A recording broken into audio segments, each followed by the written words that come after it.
Hello, everybody, and welcome to our seminar, Ethics for Excellence, about how journalists and citizens can confront today's chaos of misinformation with integrity and achieve distinction. This American University Science Seminar is the second in a series aimed at empowering truth, given at a moment in our nation when truth is in trouble. Over the next hour, we will see data and photos, take a poll, consider examples of excellence, reassess a code of ethics, hear from the president of the Poynter Institute, who also launched the fact-checking website PolitiFact, and meet rising student journalists at American University. We'll also take your questions via the Q&A tab on your screens. Along with this seminar's co-producers, Julia Larkin and Cami Pine, I hope you will come away with having discovered something useful. Okay, let's get started. What beyond talent and skill actually sets us apart in the world? And what, if anyone with practice, can have it? Integrity, the quality of being honest and having strong principles, is something we can choose to have. And it is, in my experience, the single most important trait for journalistic excellence, which sets what sets one journalist apart from another. Now, I'd bet good money that some of you are wondering if journalism and ethics are mutually exclusive. And if so, you have company. For years, Gallup has polled Americans on how they rate the honesty of people in 15 occupations. And again, as recently as last December, journalists were ranked in the bottom half, though still above in order: lawyers, business executives, advertising employees, car salespeople, and members of Congress. But also, according to this Gallup survey, 22% of Americans now rate journalists as not only just low, but very low in honesty and ethical standards. What grade would you give journalism today? For the sake of this conversation, let's take a quick poll. Do you agree or disagree that journalism's ethical standards are declining? It's going to take just a minute for us to find your results, which I don't see yet. Let's have. And 78% of you agree and 22% of you disagree that journalism's ethical standards are declining. All right, second question. Do you agree or disagree that journalism excellence is declining because its ethical standards are declining? Let's see, let's give you a few minutes so that we can tabulate what you think.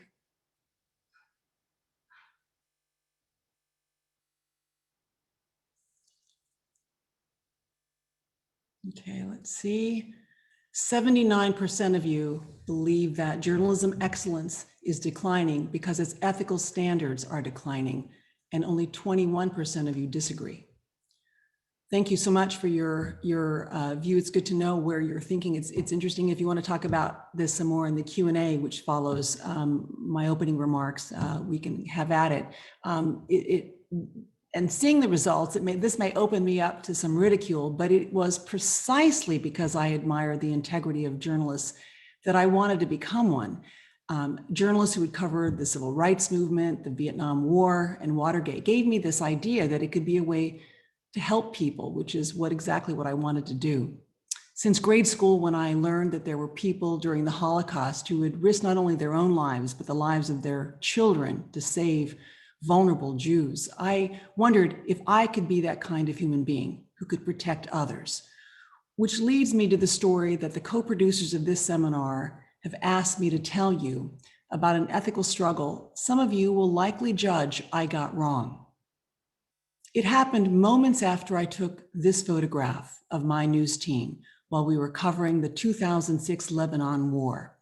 You can glimpse the destructive power of Israel's aerial bombs, which were leveling hundreds of buildings in a highly urban neighborhood in Beirut, Lebanon. Israel was trying to root out Shiite Muslim militants known as Hezbollah, who were engaging in guerrilla warfare. We were in a pool of reporters documenting this devastation when we saw an elderly woman walking out of the rubble. We all surrounded her with our cameras and our recording equipment, and we documented her telling us that she'd been caught overnight in the bombing because she had gone back for her heart medication and couldn't afford to buy new medication. Suddenly, we heard the scream of a walkie-talkie. People started yelling that another warplane was heading toward us, and everybody started running. I did too. But then I turned around and saw the elderly woman couldn't run. And I realized that had we not stopped her, she would have been closer to safety. In a flash, I chose not to leave her and stopped running with my producer and cameraman and sound man. The security expert hired to keep our team safe stopped too, refusing to leave me behind. So I took her arm and walked her out as the security expert guided us away from targets like bridges and still standing buildings. The woman was breathing heavily, sometimes clutching her chest. She couldn't seem to walk for more than a few minutes before she needed to stop. It took a long time, maybe 20 to 30 minutes, though I have no real way of knowing. Finally, we emerged from the target area. We found her a ride back to her family and reunited her with her team. And almost immediately, I was chastised by my producer, who was furious with me, accusing me of not only jeopardizing our reporting mission, but also jeopardizing the safety of our team. And he was right.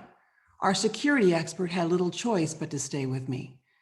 Had we been bombed, how could I have done what I did, risked additional lives? How could that have been the ethical choice? At the same time, my producer was wrong. As we were not bombed, how could I have left behind someone we had stopped to interview in a target area when danger suddenly threatened? It was a no-win situation, made mortifyingly worse when later I saw a video of myself on television in a news report, walking the woman out, identifying me as a humanitarian worker and not as a journalist. Did I cross the line? Would I do it again? I wrestled with these questions, and I have wrestled with them ever since. Lately, I think I made the right choice, but tomorrow I might change my mind. Ethical dilemmas are a given in journalism, whether they feel big and unresolvable, as in the story I just told, or small and yet critical, as in whether one word or another is most accurate. You face ethical dilemmas daily, often more than once, and sometimes minute to minute. Yes, I bet we could all compile a list of ethical failures we've seen in journalism in recent years. But lesser known are many recent ethical achievements, including, for example, the work of two reporters investigating the government's separation of immigrant children at the US-Mexico border. Working for the Associated Press, they also partnered with PBS, as we can see in this clip.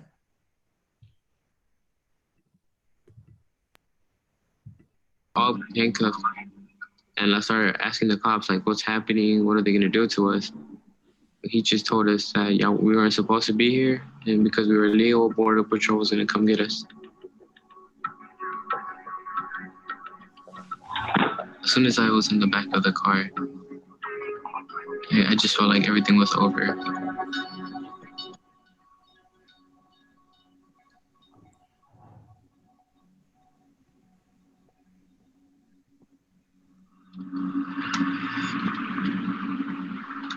That night in June 2019 was the beginning of a long journey for Martin. It would land him hundreds of miles from home. Have you ever been to a stadium? It was like a stadium, but with cages inside, and that's where they kept all the people. And when we walked in there, we just saw people, it's like crying. We saw little kids crying. They put me in a cage.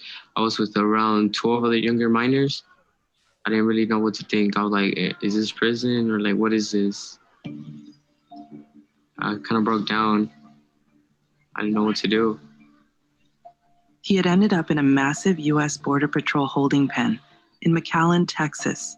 A bleak picture of conditions for migrant children. We are seeing sick children. We are seeing dirty children. We are seeing hungry children. 60 children say there's not enough food, water, or sanitation. Martin had spent most of his life in the U.S., but it didn't matter.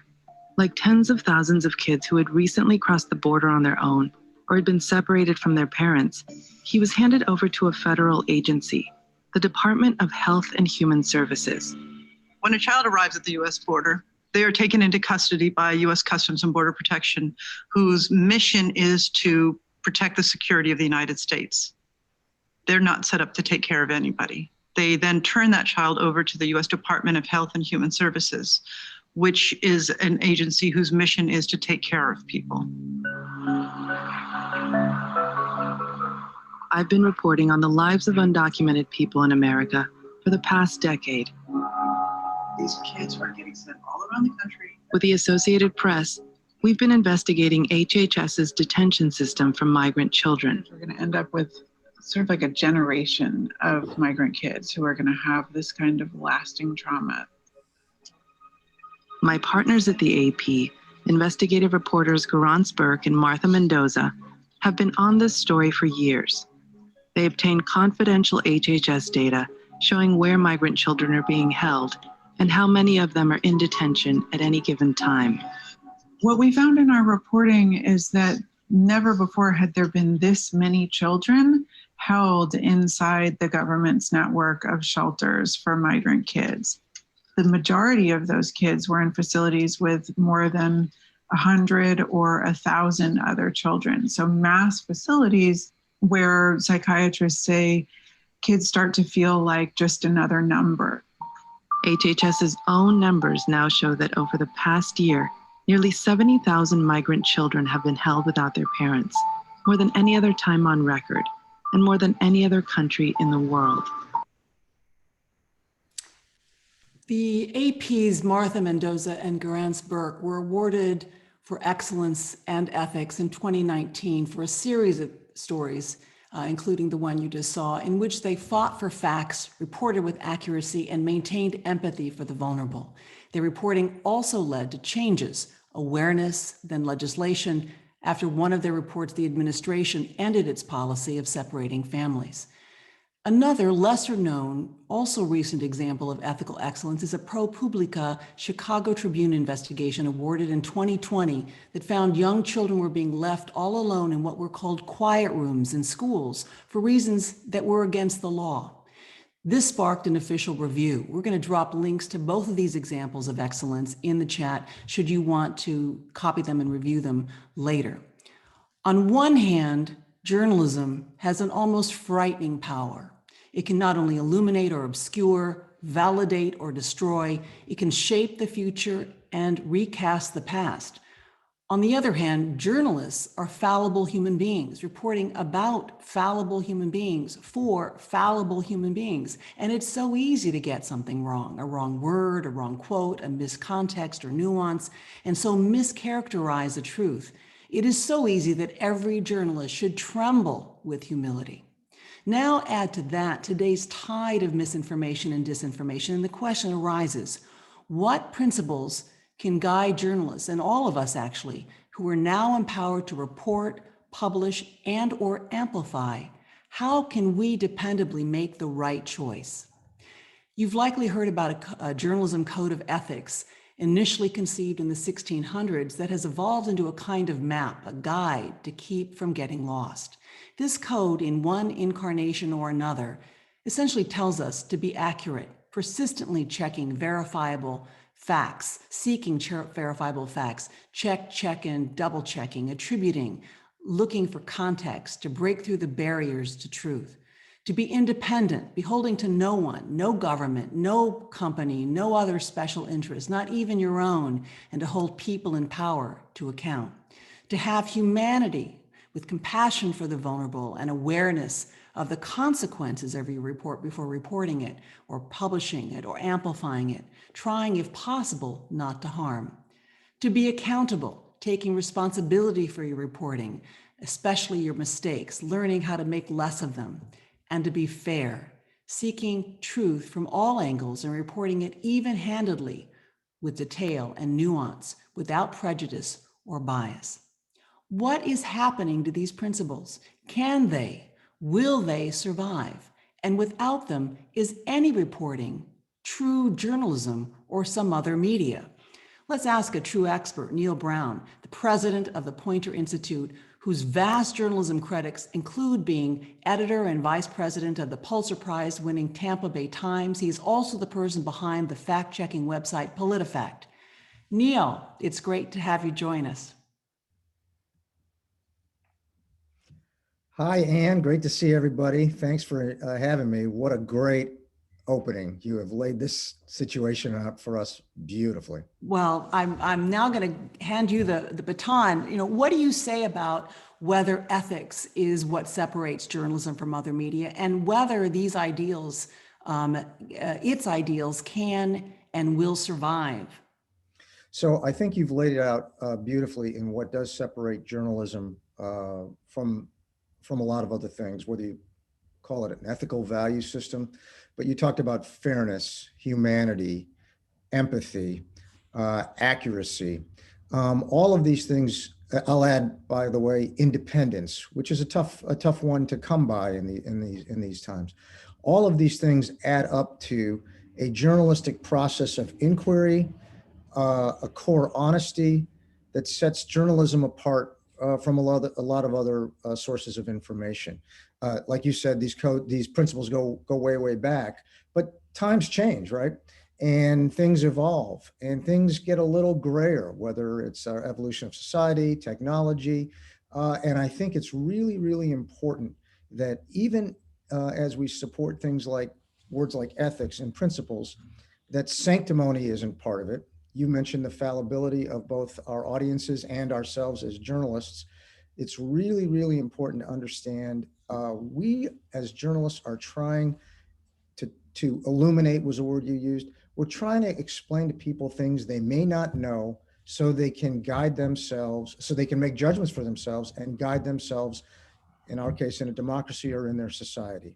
Our mission is to give people the power themselves to make the judgments on themselves, not to impose judgments necessarily on them. And in that process, it requires all the things you mentioned, valuing accuracy, valuing facts, a word that's now a little bit under siege, right, as to what facts may be, but certainly, empathy and getting multiple perspectives to assemble an independent pot of information that people can use for themselves.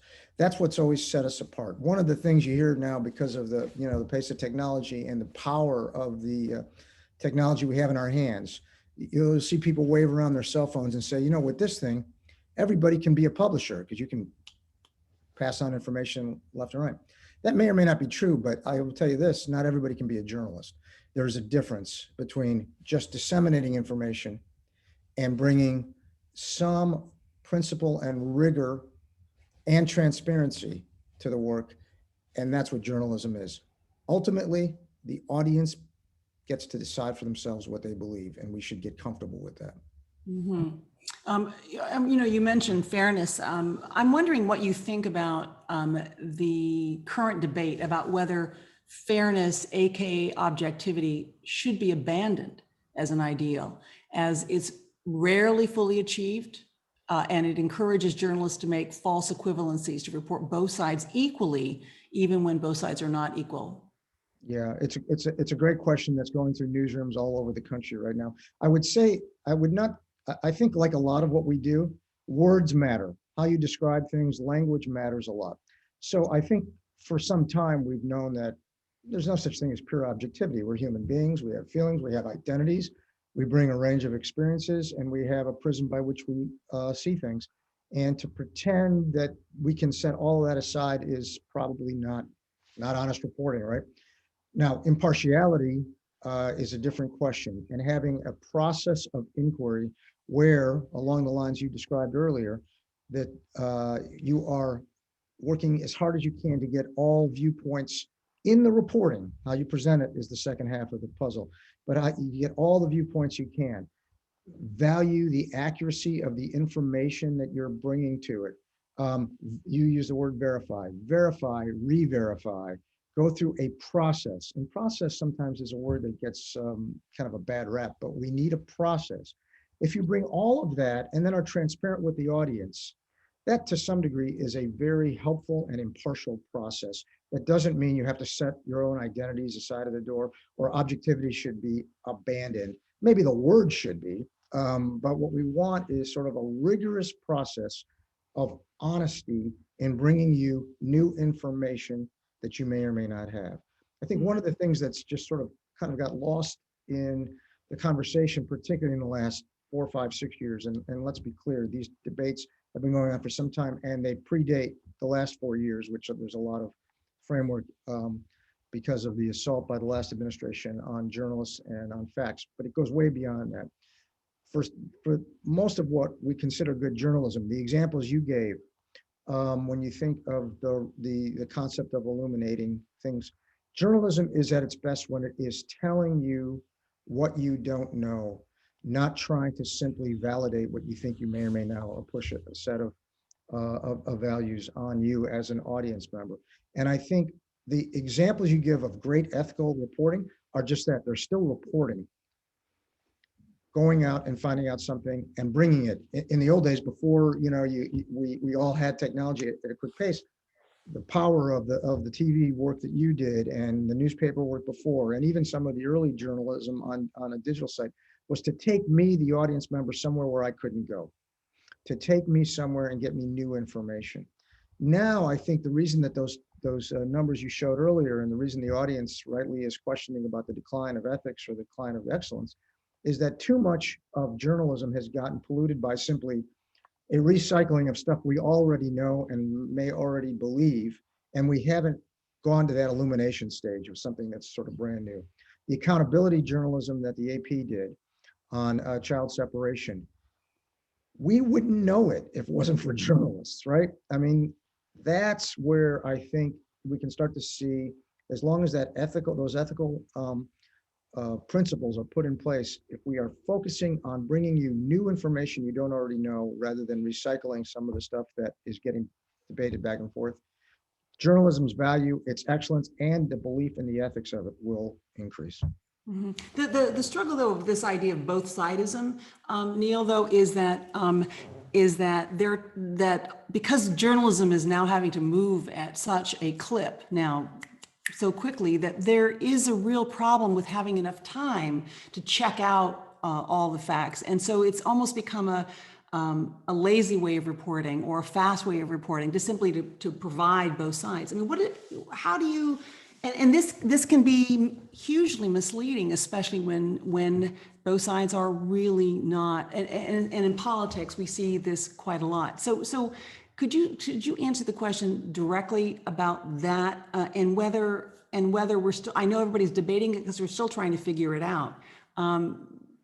What would be your caution to journalists? Yeah, about that? It's a great question. Also consuming us these days in a good way. In fact, the fact that this is on our minds all the time, that is the journalistic process, to constantly be scrubbing these ideas. So yes, journalism as stenography we need to let go of it. Journalism should be more than stenography of just sort of writing things down. We ask journalists to do a deeper dive, a deeper level of reporting, so that, again, transparently, that's important, to show how you have come to your stories, to show who your sources are, and to not just simply, you use the word lazy. If you have to use the word lazy, the phrase lazy reporting, then it's not good reporting, right? So I think that we have to come to grips with not, again, when I talked about impartiality and even the concept of objectivity, it's about the process you go through, not just that you give exactly the same number of lines or words to one side or the other. when in fact it may not have the authority. I mean, we deal with this PolitiFact all the time. We've made it clear that people say, well, wait a minute, this week you only checked 10 Republicans and only 3 Democrats. When we set out and created PolitiFact from the get-go, we said it has to be judged over a period of time for its fairness, not in any one little compressed time frame, because that will skew. If you're now looking for something to make it balanced, that's not honest reporting. Right. So the answer is yes, show your sources. People will decide that source is not as credible as this source. And then we'll get past this notion of both sidesism and that make sure everything is equal. You know what? Because back to what I said about the world being a great place, it is a great place. And if you think that it falls down into very convenient 50-50 lines, again, that is not strong reporting. That's right. The truth is not always fair. I think seeking the truth first, having that be your North Star, I think ultimately things start to fall into place. To your point, to broaden this conversation, Neil, we're bringing in a panel of student journalists at 3 publications at American University: Chase Vincent, Kelsey Carolyn, and Chloe Lee. First of all, welcome to all 3 of you. Chase Vincent is formerly a staff writer and an editor at the magazine Black Print. And Chase, what is your ethical question or experience? Yeah, my ethical question is for you, Mr. Brown. How do you balance still being objective and giving multiple points of view when you still have your own agenda to push? For example, I believe that more women of color, specifically more Black women, should be represented in corporate America. But if I were to write a piece or a story about that, how would I still remain ethical, even though I'm trying to get a certain agenda across? So first of all, you call me Neil. That's Chase, and it's great to see you. And thanks for the great question. This is a terrific conversation that's been building for some time. And I think that when we talk about journalistic approach, there is an evolution. And there used to be a time where, and to some degree, organizations still do, where somehow your identity needed to be checked at the door so you could execute a journalistic objective process. I think we have come to a point now where there can be an evolution that you, as a Black woman writing about a topic, doesn't necessarily mean that the fact that you have an identity, a compatibility with that identity, that means you have an agenda. Okay, and I think it's unfair to you and to younger journalists that we claim that as an agenda. We didn't claim it over decades and decades when most newsrooms were, and unfortunately still remain, run by white males, aged white males. And so I think that it's important that the diversity that we are now seeking in our news organizations come through the coverage.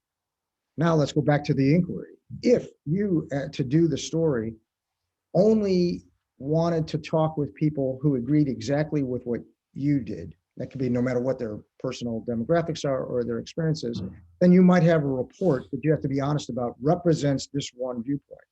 But the fact that you also could reach out to people of all kinds of viewpoints, just because you identify in a certain way doesn't mean that the journalism would be, would have an agenda or be unfair. In fact, it would be bringing a range of experiences that many of your audience members or your editors might not have. And I think we need to value that going forward. We need to be very upfront about this going forward. I think that what you've identified is the reason, one of the key reasons why we need greater diversity in newsrooms. And then we need to make sure our audiences are diverse as well. And until we get that kind of content, we won't get diverse audiences. So I think in the old days, whatever you describe that as 5, 10, 30 years ago, there might have been sort of kind of a rule that, well, you're compromised. I think increasingly we're seeing that is only compromised from the perspective of a very old guard that would think that all rules were set by a certain demographic, mostly white male. Mm-hmm. So it's really about seeing it less of as an agenda as it is about sort of seeing it as bringing a perspective that hasn't been heard, that idea of, but you still have to sort of follow the same rules of accuracy, fairness, all those kinds of things, to make sure that it's good journalism. But there is, I'd say follow those rules, bring that perspective, but also you will have access to more people than traditional reporters would have. So you may have a greater opportunity to report this much deeper. People who have succeeded that maybe a journalist without your credential or your background might not have even had access to. So follow a set of principles, and they are principles that should be universal, and trade on the fact that you have access and your experience makes that reporting even richer, doesn't compromise it. Right. Great question. Does that answer your question, Chase? Is there anything you want to say about that? No, I think that's perfect. Thank you so much. All right, sure. Kelsey Carolyn is the managing editor of the paper, The Eagle. Kelsey, what is your ethical question or experience? Hi, Neil and Ann. Thank you so much for being here today. I really enjoyed this conversation. My question is, just being the managing editor of news, like Ann said, on our newspaper, I deal a lot with students wanting to be anonymous and anonymous sources. And my question is, over the past 4 years or so, I think there is there's an increase in anonymous sources that newspapers will use for example, I think of that New York Times piece that had the anonymous source in the Trump administration. So do you think that there is a decreasing standard for anonymous sources? And as an investigative journalist, what do you think the standard should be? And what do you think the dangers are of allowing more people to be anonymous, despite maybe not having an extreme risk? Kelsey, thanks for that question. I think anonymous sources are one of the single worst, or the biggest challenges to declining ethics and declining excellence in journalism. By the way, and I used to work in Washington. I love Washington. I love politics. I've been to AU, but you all are in a home where that is abused. Anonymous sources is abused. So I recognize there's a time for them, and I'll mention that in a minute, but I do think it's a great question. And I think one of the things that, Ann's great opening presentation and all her work shows, this stuff is really hard. Journalism and reporting is not easy. And anonymous sources, I think, do more to erode credibility, or among one of the key things that erodes credibility and trust in the media. It's one of the worst kind of things. I get why it needs to happen sometimes, but here's what at the Tampa Bay Times, when I ran the local newspaper, we had a rule: no anonymous sources. Now, we live by it about 85, 90% of the time, but here's the thing, back to a process. If you wanted to use an anonymous source, we had convened 3 editors and talk it out. And somebody needed to know who it was. Why? Because the trust, the relationship with the reader is that you should believe the accuracy of the story because you get to decide the credibility of the source. Now, in some investigative work, where people are putting themselves in danger, like whistleblowers or people who have access to information where if they're identified, they could lose their job, we would scrub it and have the conversation process. And at times we would make exceptions for that. What's happened, I think, particularly in Washington and in the sphere we're in right now, it has contributed to the polarization, is when basically anonymous sources allow you to just take free kicks with loaded quotes, clever quotes that attack your opponents. And that's running rampant in journalism. It's running rampant in Washington in particular. It is bad for journalism. You mentioned investigative journalism. There is room for anonymous sources there, but usually even then we would want to get a second source, because essentially what you want to do is you want to put the credibility of the news organization behind this. We believe this to be true. We can't tell you who the source is, but here's why. They're under threat, yada, yada, whatever it might be. Be honest with your readers, have a conversation with your readers. And here's why we thought it was so important that you know this information. Usually it's because you wouldn't know it otherwise. It's not because it's a political analysis or some clever knock, or in the case of a lot of the stories in Washington, trial balloons on politics. I think cable does it, violates this. The great work being done at the New York Times, the Washington Post, the Wall Street Journal, but they still rely on anonymous sources too much. This is a passion of mine. I think you're onto it. Aim high. Of course, you may have to make exceptions, but start high. Don't start with anonymous sources. Our credibility is the coin of the realm. Do you have something you'd like to say to that, Kelsey? Did he answer your question? Yeah, he answered that question. I've just had experiences on our newspaper with a lot of students asking to be anonymous because they are, I guess, speaking against the university they attend. And kind of our risk or our standard is that if you have a very high risk of being retaliated against, or if there's harm or you might lose your job, then yes, you can be anonymous. Like, for example, I did a Title IX story. And usually with sexual assault allegations and those types of stories, we do allow people to be anonymous, or like stories involving drugs and alcohol. And if their name was involved in a police report or something like that, something that could harm them in the future, then we'll have that discussion. But I was just wondering, because I do think it's a lot of younger people do think it's becoming more of a common thing. And I think that people who aren't super media literate, like people who are sit in journalism classes, of course we know, but I just think a lot of young people see the use of anonymous sources in major publications and then kind of think it's becoming more of a mainstream use. It's a little like Anne's opening anecdote about helping the woman in Lebanon, which is that you see why people would feel that way. But just imagine if anybody can just simply it's a slippery slope between making stuff up. That doesn't mean any of those people are making anything up, but that's why it's really hard. I commend to you, He Said, She Said, the book that Jodi Kantor and Megan Toomey wrote about their investigation of Harvey Weinstein. And you'll see they kept working these sources to try to get somebody to go on the record. And I totally get in this, as we expose these terrible abuses in the space of sexual harassment. It's not that everybody needs to come on the record, but you do need to get a few. And the power of when they finally were able to get one or two to come on the record, then they could say, and we have 7 others who are not. That gave it such a credibility that it would not have had if. So it's going to take some courage in both cases, and I don't mean to diminish that.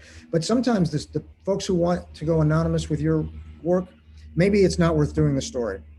And that's different than sometimes, we certainly protect the identity of sexual assault victims, things like that. But these are very difficult questions, and you need a process. There's a great foreign correspondent, I believe she was British, her name was Martha Gellhorn, who would say, get it on the record, how will history know? How will the future ever know whether it really happened unless you get it on the record? And this idea that journalism is a first draft, a very rough draft, and oftentimes not perfect draft of history, of what's happened. This idea of pushing for, as you both are talking about, this idea of sort of people being on the record, is really kind of one of the hard parts and one of the most important parts, I think, as Neil was talking about the job. So, well, let's move on to Chloe. Chloe Lee is an investigative reporter with the site AWOL. And so, Chloe, what is your question or ethical experience? Yeah, I have both an experience that leads into question, but basically as the editor-in-chief of AWOL, we had to have a big discussion on whether or not to capitalize the word white, because a lot of white supremacist groups have begun using it as a form of like white power. And the reason we had that conversation to begin with was because lower level staffers brought it up to us, and there was a big debate on whether or not we were going to take lower level staffers' opinions on big ethical decisions, on ethics codes. And I guess my question is, as emerging journalists, how do we, when we enter a new newsroom, begin those conversations of ethics? Because ethic codes should be changing constantly. So how should we bring those up to our higher level editors? What a fantastic question. And back to the notion that none of this stuff is easy. That conversation specifically went on in newsrooms, most of last year. But I think you raise a really good question about, again, also about process and inclusive opinions. But I'm going to give you a warning on it. But ultimately, news judgments are not put to a vote. Right. So and that's not easy for young journalists or frankly, veteran journalists to know that it is not always going to be put to a vote. And also a lot of our decisions will not be entirely popular. By the way, a lot of our journalism, the most difficult and important journalism often wasn't popular when it was published, right? So pleasing the audience and pleasing the staff are good things to do, but they're not the mission. Now, back to your question.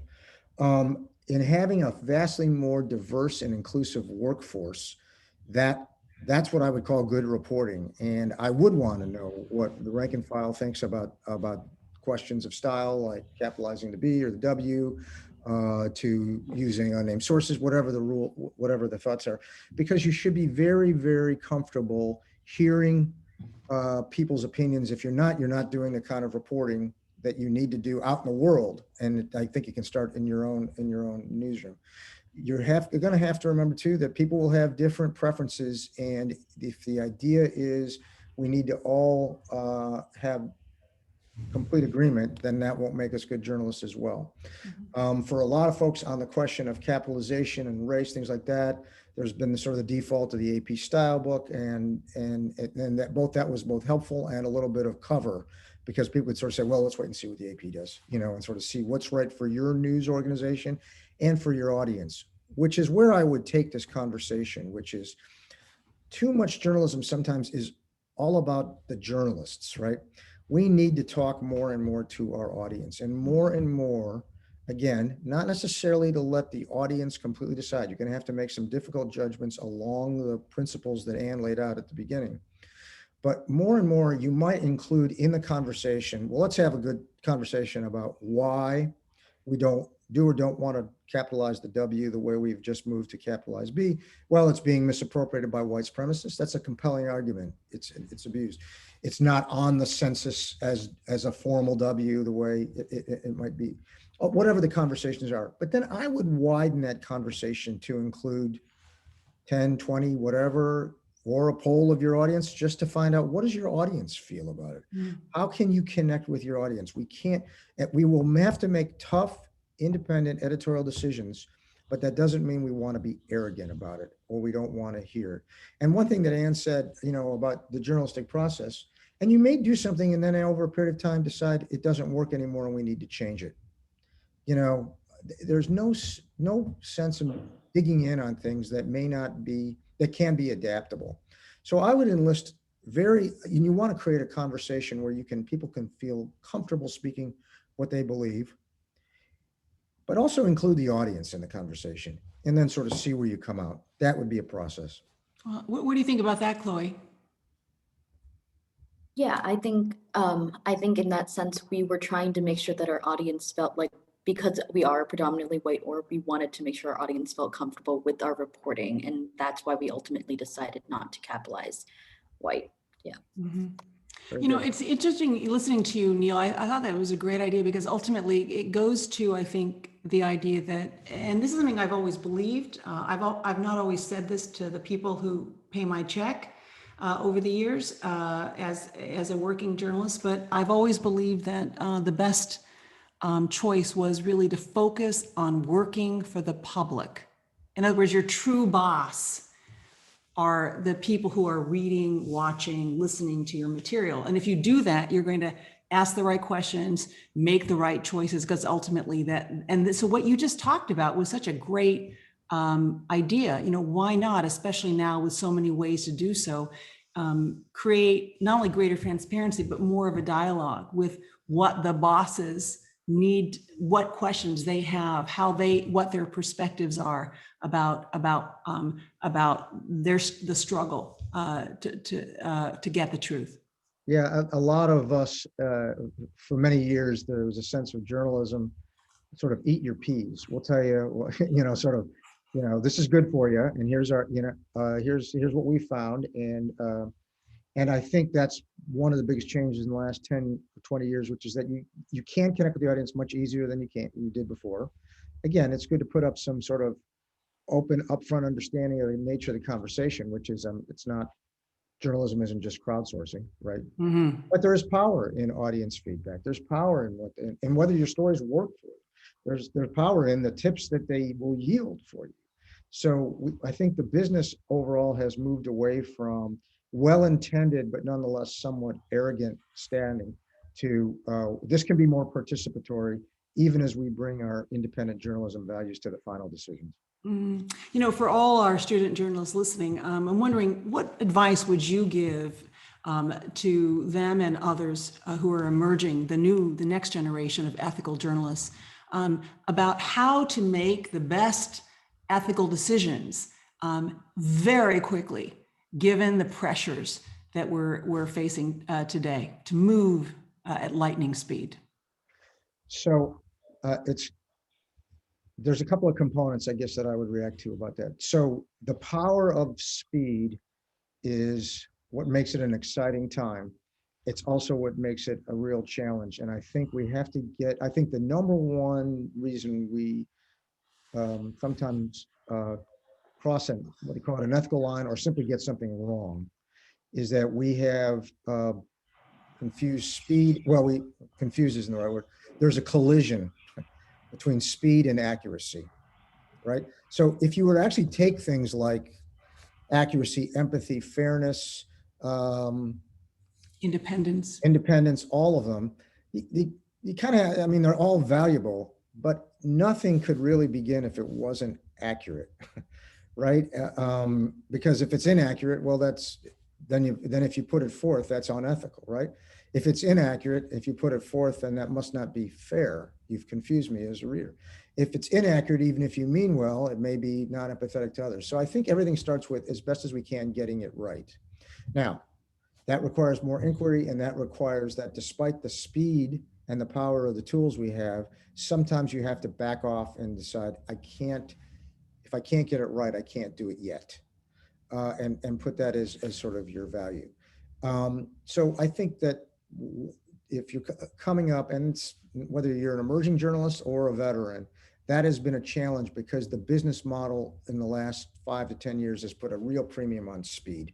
Speed is equated with dollars, right? Time is money, we say sometimes, right? The truth is, I think accuracy needs to be your ultimate foundation. Mm-hmm. And if you do that, then hopefully you'll get even quicker at being accurate, but you need to start with accurate.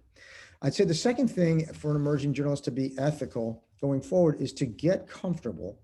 And this has been challenging during the pandemic, but will be important that we commit to this after the pandemic. And it was starting to be a problem even before, which is reporting needs to include what you see with your own eyes and ears, not just what you get in an email, in a Zoom appointment, out of a public record, though documents are helpful, super helpful. But I think something that has been lost is not being out in the world to actually, the information you get from actually speaking with people one-on-one or talking with them or seeing events with your own eyes without the filter of either a computer or a camera. And I will say, as a pause, to say, and the visual journalists have been doing an amazing job over the last 2 years, particularly as they have been essential workers out on the lines there. But in general, going forward, all reporting, visual, any kind of multimedia, as well as storytelling, a component we need to return to seeing things with our own eyes and ears, because the information you glean, back to and you used humanity. Not enough journalists use that word as part of it. The empathy that you can feel is limited if it's entirely through a filter. So I think ethical journalism will need to include more opportunities to see people, face them, actually have the challenge of maybe writing something that they won't like and confronting them honestly in person about it and taking that heat back. That will make us better and more ethical journalists. So that's a component that I think we're going to need to get back to, particularly when things lift a little bit. All right. Well, I hate that we need to move on. So, but I want to really thank Chase and Kelsey and Chloe for our panel of student journalists for their really excellent questions, and really, really appreciate your joining us today. Great questions. Thanks so much. Neil, if you wouldn't mind sticking around, as people in this seminar who are attending might also have questions for you. Happy to. And okay, great. So before we open up to all of your questions, all of you who are listening, let me mention that our second seminar, Warring for Truth on How to Fight for Truth, is precisely 2 weeks from today at noon on Tuesday, March 16th, which will then be followed by seminars about frontline reporting and also interviewing. Now our seminar's co-producers, Julia Larkin and Cammie Pine, the ones who made me tell that story that was hard to tell, will now take us through your questions via the Q&A tab at the bottom of your screens. Julie, you want to start? Sure. So we have one question in the chat from Alina, and this question is for both you and Neil. So Okay. she's asking, what's your advice, especially in this divided country we are living in right now, to get the other side of the story? And then she gave an example. Let's say you work for a news organization that leans towards maybe the right end of the political spectrum. How could you possibly get a quote from someone who represents the left end of the spectrum, but maybe avoids your question because they don't like your organization? Neil, you want to take it? Sure. I go at it a couple ways. First of all, tell yourself you can do this. Okay. I mean, I do think that we are so certain, and it's been a painful period that that we're in such a polarized society that you're always worried that somebody disagrees with you right away. Again, easier said than done now, but when the pandemic lifts, let me tell you a brief story. We know that a lot of, and it's in your Gallup chart, a lot of conservatives, Republicans have some suspicions about journalists and fact checkers, including. They think we're left-leaning, whatever it may be.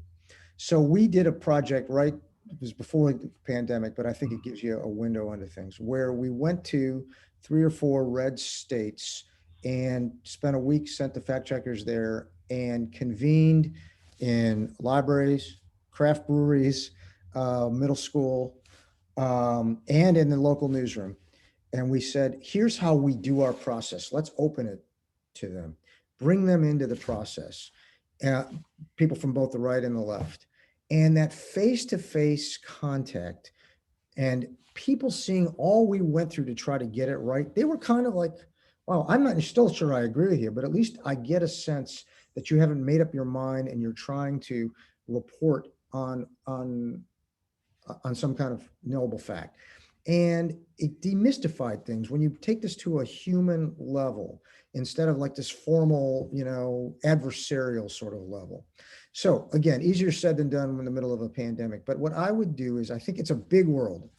And at the local level, I think when you're worried about the first person you ask, you're just going to have to keep asking another person and another person and another person. And journalists like Ann Curry and others got to where they did because they will ask 100 people to find one person who will cooperate. That's what the authority of reporting is. So my first advice is, don't think it's impossible at all. And you're going to have to be willing to have some people shut you down. But over time, people do want to talk and they want you to understand their perspective.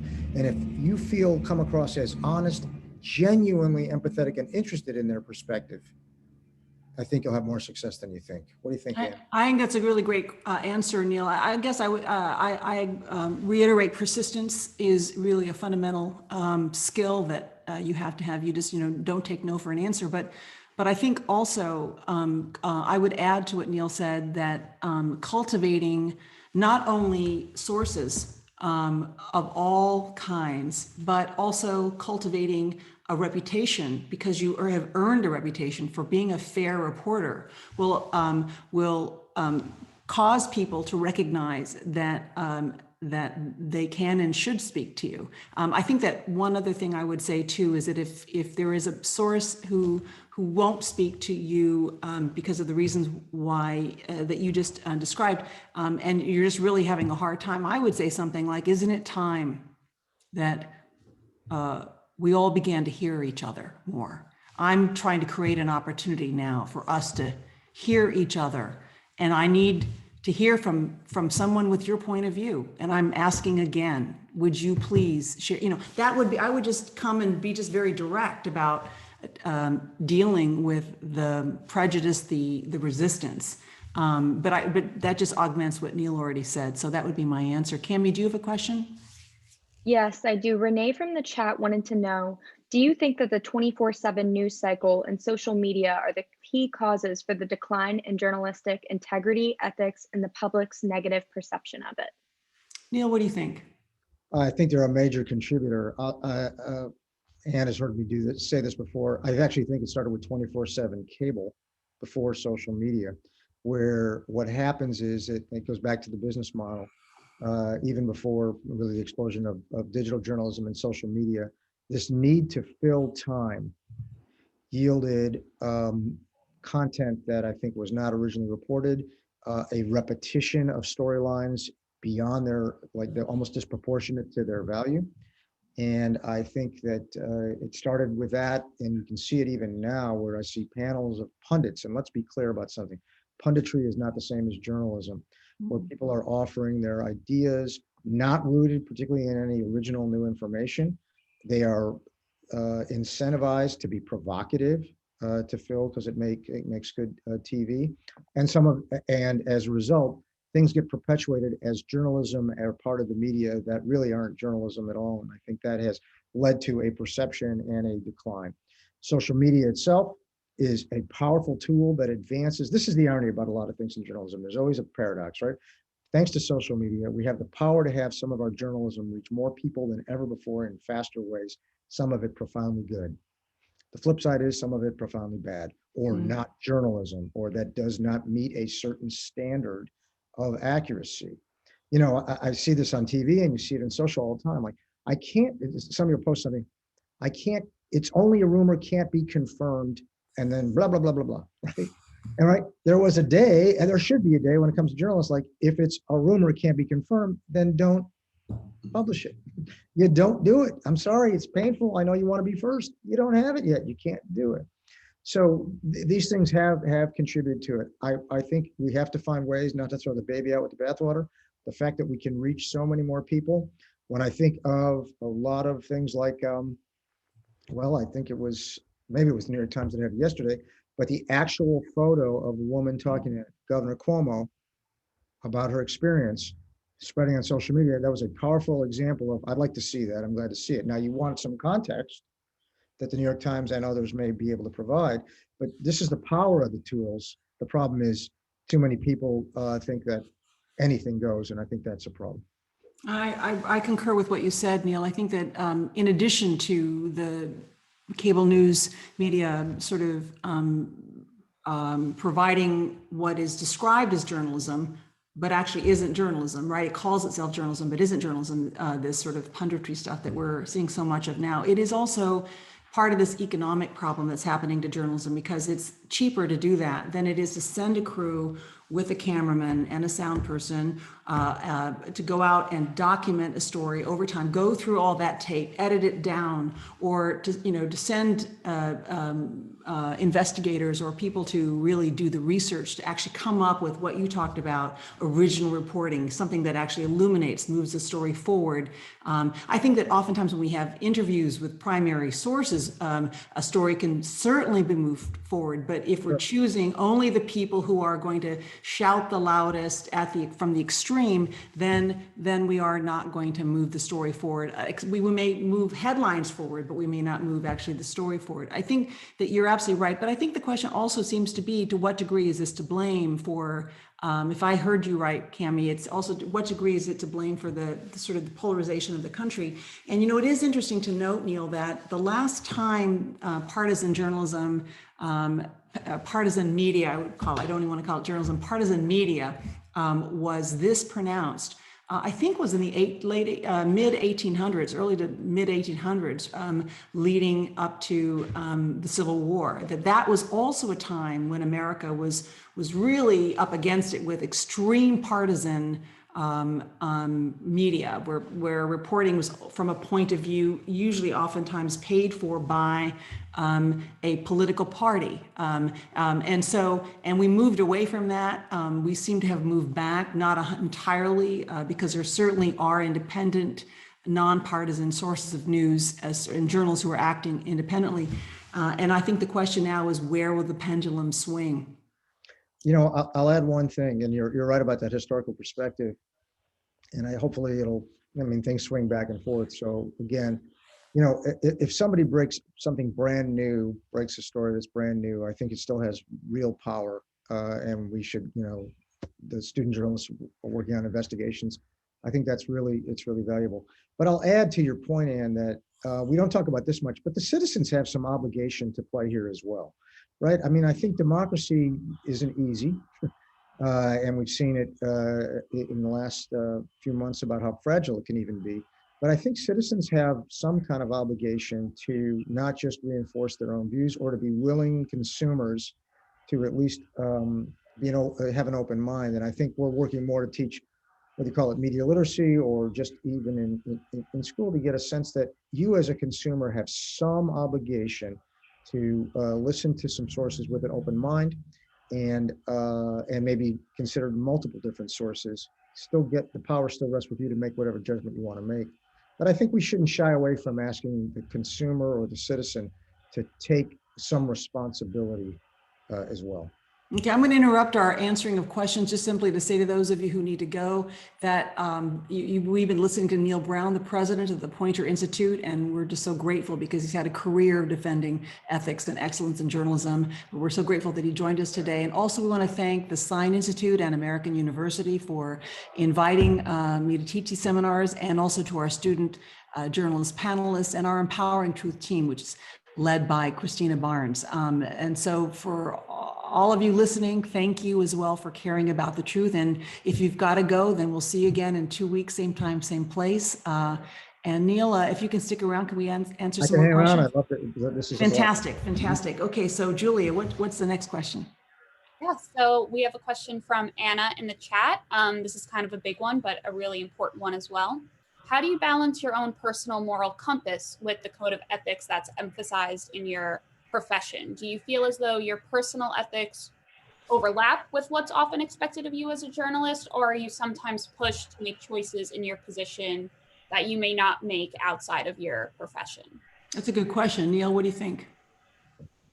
Well, it's a very individual, it's a terrific question. It's a very individual matter. I mean, for me, I wanted to be a journalist since I was literally before I was 10. So I sort of feel like I've been living this the whole time, and I don't feel a discomfort. My father was a lawyer, and the idea of sort of lay out a set of facts and then let judgments follow the facts is sort of how I've guided myself. And so I don't find my own personal feelings, particularly at much odds with the principles that Anne and our business have laid out. I came of age during the Watergate era, and so the idea that there was this concept of a fourth estate where there needed to be another body that's challenging the government, and that's what made America great. I have found very comfortable. The kind of questions we heard earlier today about our personal identities and how do we bring that to things. Well, I'm married to a woman who's originally from Iran, so I have that perspective. I'm Jewish, she's Muslim, I have that perspective. I have interest in immigrant questions, and I come from Chicago, so I'm sort of Midwest optimist. You bring all of these things to it, and I don't find it necessarily at odds with a sort of a sense of let's let the story take us where it goes without sort of a predetermination. I think some people who want to really be passionate advocates for things, you can be an advocate for freedom of speech and an advocate for independent journalism, but that's different than advocacy. And I think we all have to sort out the different paths that work for us. I believe that the idea of illumination and disclosure is a powerful tool to make society better, and I kind of just guide myself that way. But it's a good question, and I think a lot of us are asking ourselves these days. Mm-hmm. I think it's really raising. I agree with you, Neil. I think it's really right. The times we were living in are raising the question in journalism about whether activist media, whether activism in the Ida B. Wells kind of genre is actually journalism, or is it activism? I think we're sort of struggling a little bit with that, and especially given the dearth of fairness in reporting, at least the perceived dearth in fairness. I think that but to answer the question more specifically, I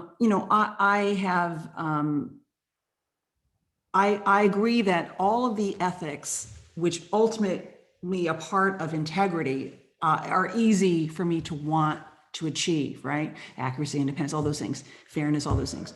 But it is hard to do them sometimes because of your own personal experience, right? So my mother was Asian. She was a victim of war. I mean, I can talk about all the things and I hate injustice. I think so. And I want to protect people. It's sort of the thing I'm made to do. These things can make me very emotional. And that's the thing you've got to be careful about when you're a reporter. It can make you emotional when you see a story and you see an injustice. And I think that's probably true for most people. Or if I see, for example, today there's been a huge rise in hate crimes against Asians in this country, some 3,000 cases since the pandemic began. So that makes me feel some emotions, which is sort of normal. So the key is to not let your emotions, which are a part of being human, guide your reporting, that you still have to fall within those fundamental ideas about the truth wins. The truth is what is the focus. And that's where you've got to, that's your North Star. And it's almost like what Richard Feynman said in some incarnation, that if you don't have the evidence to support your, in this case, story, in his case, I think it was mathematical theory, then you don't have, then your theory isn't right? So the story has to be supported, no matter what your emotions are, whatever you're thinking or your activism or your, this is where I am, I think this voice needs to be heard. It must be supported by the kind of sort of the process that Neil was talking about, making sure it's true, it's the facts are checked, that I believe in verifiable facts, if at all possible, always. And if not, attribution. And I think that's probably what most people hope for in solid reporting. So I probably went too long. Anyway, I think Cami is the next one who might have a question. Hi. So I actually have my own question for Neil. I was wondering, what role do consumers play in journalism ethics, and are they liable for what they share? Are they liable for what they share? In other words, yeah. Okay. So this is a. Are you talking about people who are on social media, whether they're liable, who are not journalists? Yeah. Right. It's the question, Neil, that we're really facing now, that everyone actually is publishing, whether you want to call them a publisher, they're uploading and they're highlighting, they're amplifying, whether they know anything about journalism or not. And I think the question seems to be about whether there is a responsibility and whether there is any kind of sort of fallout if they mishandle information. Yeah, it's a terrific question, and it's a challenge for our time. So we started at Poynter a program called MediaWise, which is a media literacy program initially geared toward students in middle and high school to basically think before you share, right? If you see something, don't immediately assume it's true before you share it. And Stanford University put together sort of some protocols to help people, whether it's on Instagram, YouTube, whatever. You could check, it's called lateral reading, check the veracity before you send it if it can't be true. Well, that was a huge hit, this program, for middle and high schoolers.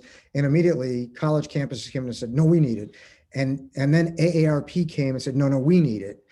Everybody is stuck with this dilemma that because the technology is so good that you can make anything look authoritative and really polished and really like real, and then want to share it and think it has credibility, you do it and you feel like, well, I'm just passing it along. So, Cameron, I think your point goes to, there's sort of just maybe moral is too strong, but should you pass along something you don't know to be true? And then you are taking it the next step, which is increasingly there may be a liability or a legal ramification, particularly on social media. I don't think we're there yet where people really pay much price for that, but that instinct of sharing something that may or may not be true, that may or may not be incendiary, may or may not hurt people. We have, I think, more of an obligation to talk it out. And so I think programs like ours, and there's many others, are starting to basically say, don't necessarily share something right away without at least taking some responsibility for what it is, whether it's disclaiming it or again, preferably not sharing it if you don't know it to be true, particularly if it's go through those things. One of those fundamental things that's in the ethics code that Anne mentioned is, will it hurt people? Will it have a reaction? So in case of journalism, we will do stuff that could hurt people. The answer, just the fact that the answer is yes, doesn't mean it won't happen. But when we're sharing information and not asking journalists, there's an obligation to be maybe a little bit more honorable about it. I don't think there's a legal ramification right now, but Facebook and others are under the gun because the power of these tools is so profound that I think at some point there will be that right now we're seeing some of it very detrimental in terms of vaccinations in the pandemic. And I mean, a lot of health stuff we should be very circumspect about. I think our industry needs to have more of a public campaign about, kind of look before you share type of thing. Mm-hmm. I completely agree with everything you said. Julie, do you have another question? Yes, this is from Allison in the chat. And this is kind of touching on what we spoke about a little bit before with Kelsey on anonymous sources. And Allison says, while I agree with the fact that anonymous sources can be kind of frustrating for the journalism community, how do you feel about the role of whistleblowers and the power they hold? Neil? Yeah, I think whistleblowers is a deep and important concept in our democracy. To some degree, journalists were the original whistleblowers, getting people to say something. So I do make the distinction. If we can demonstrate that the two things, one, that the information being provided is accurate and could not be obtained any other way, I don't have any problem protecting the identity of sources. What I think we're trying to be careful about is that it erodes journalism if anybody can say anything without regard to that accuracy anonymously. So I think this is why whistleblowers are protected. I believe in that. I still believe journalists, and whether just like investigators in federal cases where there's whistleblowers, have an obligation to still go try to verify what the leak is about, and not just because they think that they're being persecuted or whatever, that they will get airtime for the leak. I would protect them. But the key is what you publish, is it verifiable? And that's, I think, the component. Right. I think that's right. If it's verifiable, or, I think, I was just thinking about Deep Throat and even the Pentagon Papers, two major stories involving whistleblowers, and how, you really need a team, really, editors, people who are of like mind, who you're working with, to sort of vet out so that you're not just making the decision on your own as to whether the information is worth reporting and how to protect the source. But no, I think that actually, to be honest with you, in general, I think whistleblowers need more protection than they have gotten in especially recent history, and because they do play an incredible role in, I think, getting information to journalists and to the public that is important, that's otherwise would be hidden, and in there are multiple cases in which they've had to suffer even though they've asked for anonymity. So but the key, I think, is that if you think about it, your credibility, the credibility of the source and your credibility as a reporter is at stake if you get it wrong, and credibility loss is never fully regained. And that's not really the goal. The goal is to get the truth out, but to have that be a way of stopping yourself from going too fast, no matter how juicy the whistleblower information is. There are also many cases in which whistleblowers have actually not been right, and reporters, as a result, and reports have been wrong. So being extremely careful, as Neil talked about, I think is extremely key. I mean, I would add, and I'd add that a lot of times the whistleblower or a leak to a journalist is a great starting point.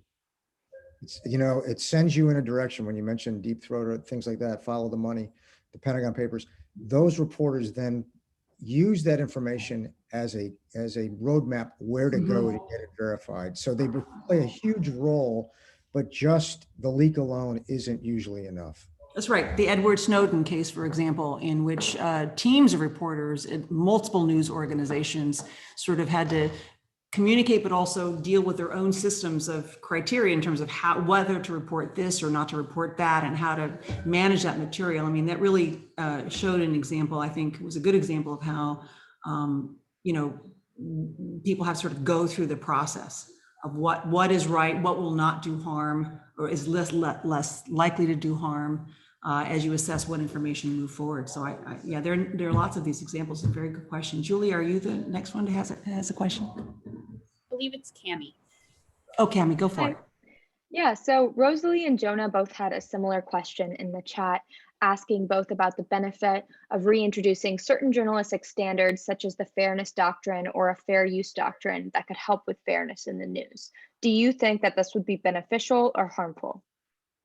You know, Neil, it's about broadcasting, so I think I'll start first on this one. I mean, I think that, you know, the Fairness Doctrine was enacted specifically with the advent of broadcasting, broadcast news, and it was removed with a lot of arguments from broadcasters who didn't want it, who felt that it was counterproductive. And I believe it was supported by the Supreme Court at one point, but then President Ronald Reagan finally got rid of the Fairness Doctrine. I would hope not. It really is about whether news organizations and their owners will essentially fundamentally do the right thing. And I think that there's a strong case that can be made that many, or some at least, major sources of news for Americans are not, that the journalists and their owners are not doing the right thing, at least in terms of the criteria of ethics, following them very closely. So, you know, it's, you know, ultimately, I suppose it could be necessary as long as the economic model is, as it is, pushing for a kind of loudness as opposed to reasonableness, kind of sort of extremism in terms of which will give you ratings versus thoughtfulness, which will be more likely to illuminate in the work, in the reporting work. But I would hope not. This is really about I think whether the pendulum will swing or whether it won't. I certainly wouldn't want to see it come back if it didn't have to, because you would want to believe that journalists and organizations that own journalism, companies, newsrooms, would allow the truth to rise from all sides. In other words, the truth has to, even if the truth, as I mentioned earlier, sometimes the truth doesn't have two sides. Sometimes it only really has one side. But you're not going to find the truth unless you look at all sides, right? To find it, you got to look at everything, and then you can sort of, okay, well, this is a bunch of stuff that's not true, so I got to move that out. So all of a sudden, both sides becomes like this, or even sometimes just like one side versus nothing. But you have to look at all sides. And if they're not going to do that, then it's possible. I mean, what do you think, Neil? I mean, you really assess this. You've not been in broadcasting, but you certainly have assessed this. And this problem is not just happening in broadcasting, it's also happening in newspapers and on radio as well. Yeah, I mean, I'm quite conflicted about it, but I think your overall point is right. And I think what's happened in this polarized society is things are getting conflated. So I do think we should learn about the Fairness Doctrine so that we can report, given what's happened to our discourse, a little bit more honestly about what it was. But it's also a little bit like Citizens United, which is under the realm of freedom of expression. It's like you said, and the business should be able to shouldn't need the government to regulate itself, right? That seems to be in collision. I think what's happened though, and I think we put the Fairness Doctrine aside because I think you can't unring that bell, is the problem isn't entirely that it's one side, one partisan side or the other, though there's certainly some of that. I think what's happened, and it's disturbing to all of us, is just simply how not only untrue, but how mean, personal, things that have nothing to do with sort of fairness. It's just evil vitriol, that's really not about a, thoughtful conversation on two sides of a political conversation, which was sort of the Fairness Doctrine. But I mean, we're talking about spreading of misinformation. Misinformation, by the way, is not entirely a partisan thing. Both sides can toil in that.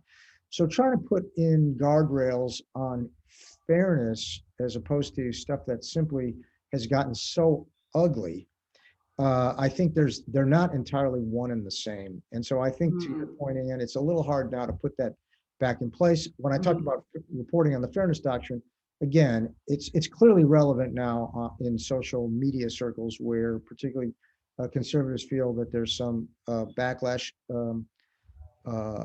on what they're able to post or not post. I'm not so sure that that's accurate, and certainly radio and aspects of television, and actually long before digital journalism, most newspapers were controlled by a conservative sort of party. So it swings, sort of all ways. to your point, I think the fairness doctrine, I think things got crazy afterward, but I think that's as much about technology as it was the rules of regulation. So I think it's more about how do we get guardrails in place for accurate information and have the business, in a sense, have the marketplace hold people accountable for when you say stuff that's wrong, you should be held accountable for it rather than have the government try to hold you accountable. I said it once, I'll say it again, in this series, and that is journalism is only as good as the integrity of those who practice it. It's that same point, it's with or without rules, that still, I think, still stands. Julia, what's the next question? Yeah, so this next one comes from Juan Carlos in the chat, and he asked, what is the difference between professional journalistic practices and ethical journalistic practices? Neil, do you understand the question? Well, I'll take a crack at it. I mean, to some degree, if you're a professional journalist, you need to guide yourself by a code of ethics. So I think to that degree, they're one and the same. There's been a fun conversation, fun maybe not the perfect word, over the decades about whether journalists should be certified, kind of a good housekeeping seal, right? So that you have signed on to a certain code of ethics or the equivalent of like a law degree, have a specific sort of professional code. It's kind of, we've come to that somewhat less formally, but naturally. And I think the reality is the kinds of things that Anne described today, we've talked about in these questions, are that if you adhere to these principles, including independence and some level of professional skill, craft, we can discern between sort of somebody who's just pointing a camera, doesn't know if it's accurate, not abiding by certain rules of the road, as less professional and more sort of just citizen dissemination of information versus professional journalism. So I think ethics is what makes it professional. That's how It's what makes it journalism. I would agree with that 100%. And I think the question sort of raises the point that you're not really seeing that in some of the professional media, or at least in, from everyone who sort of is seen as a journalist. Why aren't they following these fundamental ethics? And I think it's, it's a sorry state for both Neil and I to see, as well as for you. But I think that for people who are consuming the news, looking for these, you can look at these principles and see if you can find it in the sources of the news that you're consuming, and you can judge whether it's journalism or not.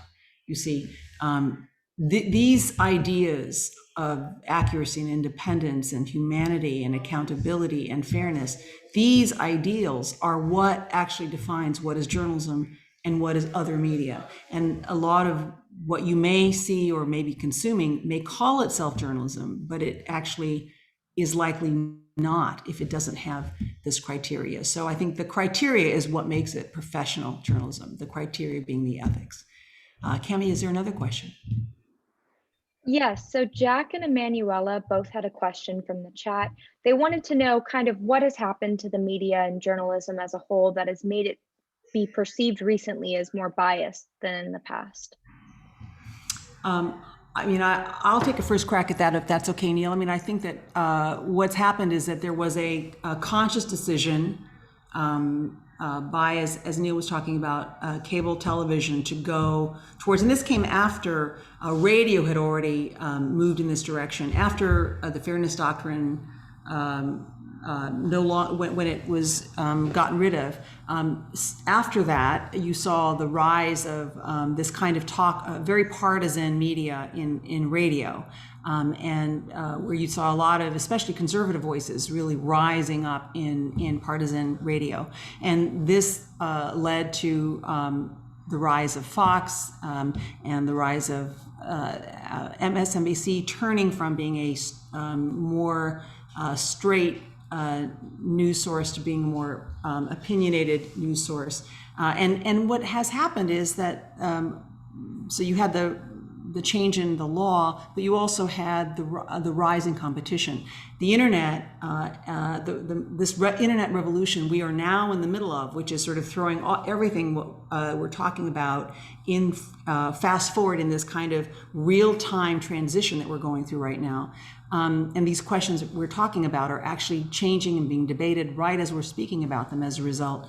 That this revolution has put a tremendous economic pressure on journalism in this country.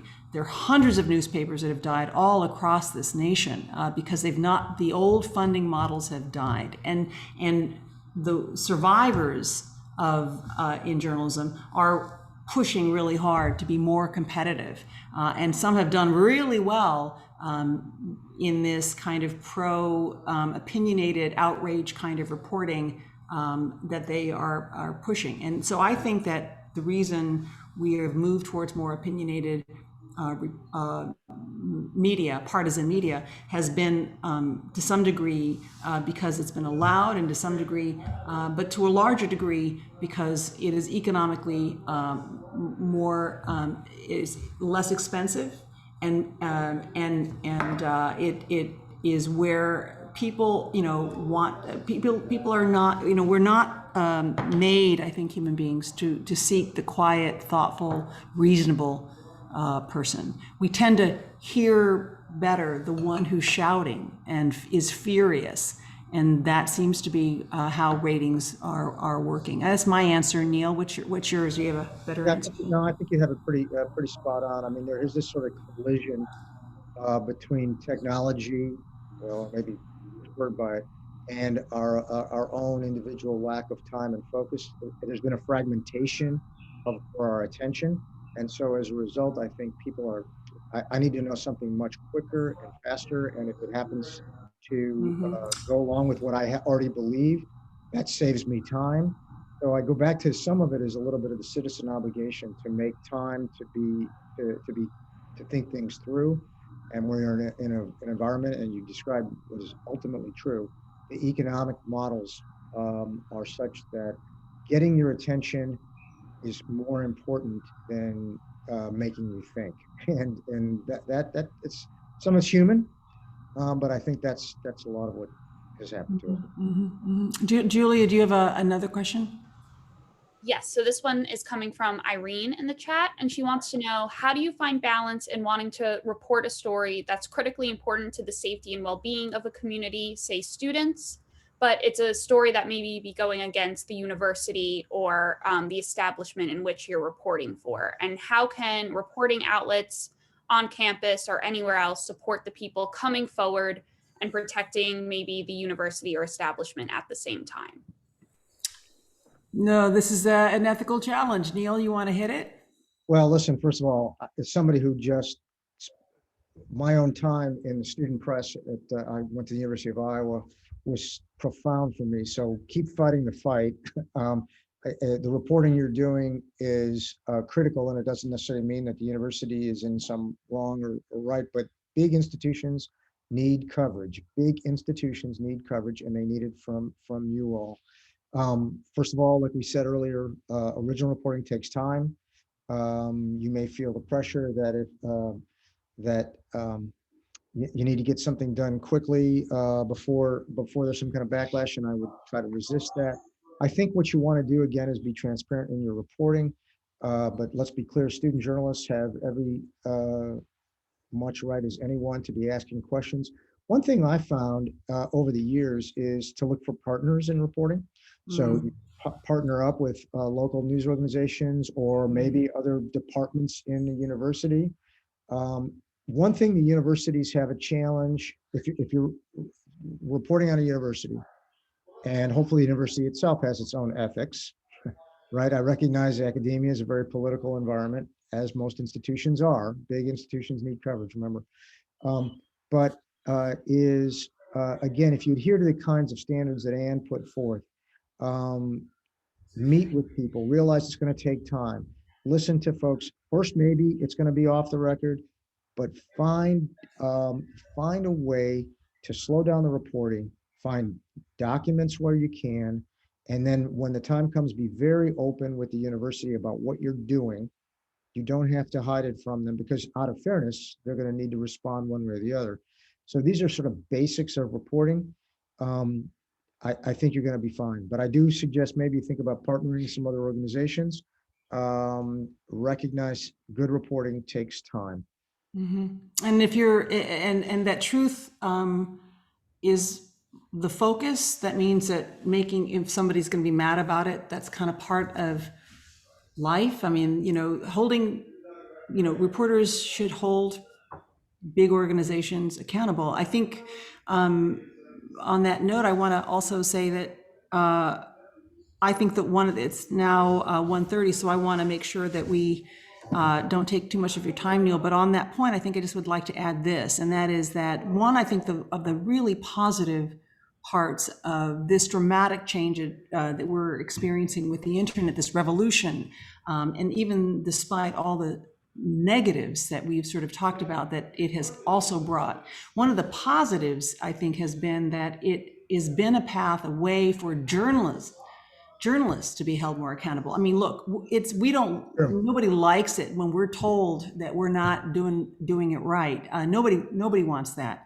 But just as journalists are, and journalism is a fourth estate, a way of making sure, a watchdog on the powerful, whether they're an institution like a university or the government or any kind of institution, the idea of making sure that things are going ethically, that things are being done honestly and not in a way that's detrimental to the people. Journalism is also potentially detrimental if it's done poorly.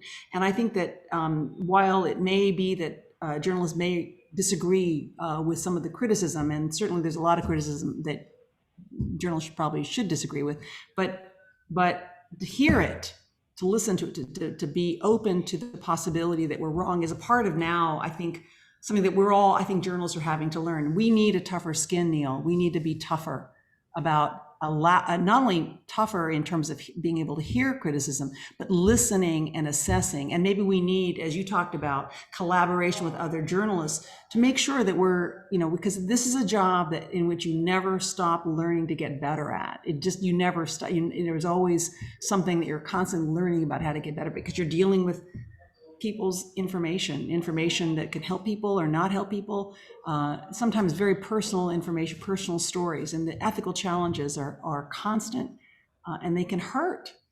It can really hurt it can hurt to stay in the right space as you're working in this profession. Neil, any final words? Well, again, thanks for everybody's interest. I think this is a process that's constantly involving what I would call scrubbing, right? We're always trying to get better, trying to get a little bit more. You use the phrase "true journalist." This when we're after the truth. We interviewed Ed Young of the Atlantic the other day, who's covered the pandemic. Done some great work, and he talked about great work. What an incremental story, because even the science, we were learning it together. So rather than think we've all got some master truth, recognize everything is like we're chiseling away one story at a time, and we need speed, but be patient. We need creativity, but be accurate. But in the end, people are smarter for it, and it's such an honor to do the work. That's right. And the messier it is, sometimes the more real it is, and the more fun it can be. That's right. It's a true privilege, as it is speaking to you, Neil Brown. Thank you so much, and thank you, Cammie and Julia, for sticking with us, and to all of you for stuck through these questions. We'll see you in a couple of weeks. Thank you. Thanks for everything.